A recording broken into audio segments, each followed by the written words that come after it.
ചൂട് ചൂട് എന്ന് പറഞ്ഞ അപാര ചൂടാണ് ഇപ്പൊ അല്ലേ? നോമ്പാണെങ്കിൽ പുറത്തേക്ക് ഇറങ്ങാൻ പറ്റുന്നില്ല അല്ലേ? കസ്റ്റമർ ഇവിടെയൊക്കെ കുറെ സമയം നിൽക്കുകയാണ്, കാരണം തണുപ്പിന്റെ ഒരു വിറയിലോട് അല്ലേ? അപ്പൊ അതിൽ ചൂടിന് വെല്ലാൻ വേണ്ടിയിട്ട് കൊടുക്കുന്ന ഐറ്റംസ് ഉണ്ട്. നമ്മളെ ജയ്പൂർ കോട്ടൺ, മനസ്സിലായോ?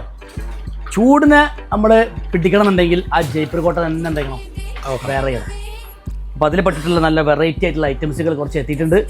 അതിൻ്റെ വീഡിയോസാണ് നമ്മളിപ്പം കാണിക്കുന്നത്. അപ്പോൾ ആവശ്യമുള്ള ആളുകൾ എന്ത് ചെയ്യണം?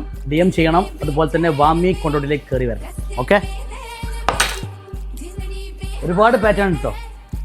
നല്ല അടിപൊളിയായിട്ടുള്ള ആലൈൻ കട്ടിങ്, അതുപോലെ തന്നെ നൈറ കട്ടിങ്, അതുപോലെ തന്നെ അങ്കാര കട്ടിങ് ഒക്കെ ഉണ്ട്. ഓക്കെ,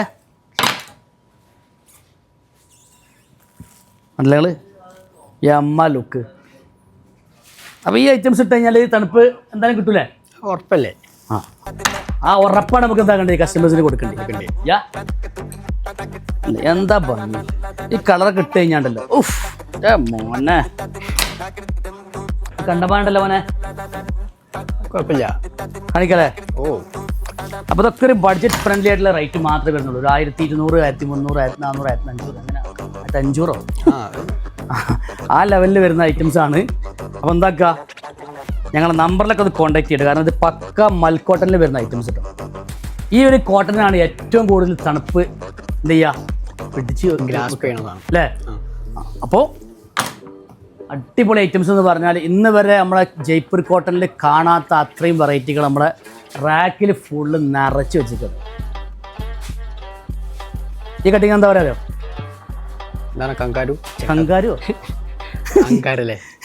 ഇത് അങ്കാരല്ല, ഇതിനെന്താ പറയാന്ന് എനിക്ക് മനസ്സിലായില്ല. പക്ഷേ ഈ കട്ടിങ് നമ്മൾ കസ്റ്റമേഴ്സിന് പെരുത്തി ഇഷ്ടമാണ്. കാരണം വെച്ചാൽ തടിയുള്ള കസ്റ്റമേഴ്സ് വരുമ്പോൾ അവർക്ക് തടി തോന്നിക്കാത്ത രീതിയിൽ വേറെ ചെയ്യാൻ പറ്റിയിട്ടുള്ള ഒരു കൺസെപ്റ്റ് നമ്മൾ കൊണ്ടുവന്നിട്ടുണ്ട്. ആ ഒരു കൺസെപ്റ്റ്. യെസ്. അപ്പോൾ കയറി വരിക വാമി കൊണ്ടോട്ടിയിലേക്ക്. ഞങ്ങളുടെ നമ്പറിൽ എന്ത് ചെയ്യുക? DM ചെയ്യുക. Thank you.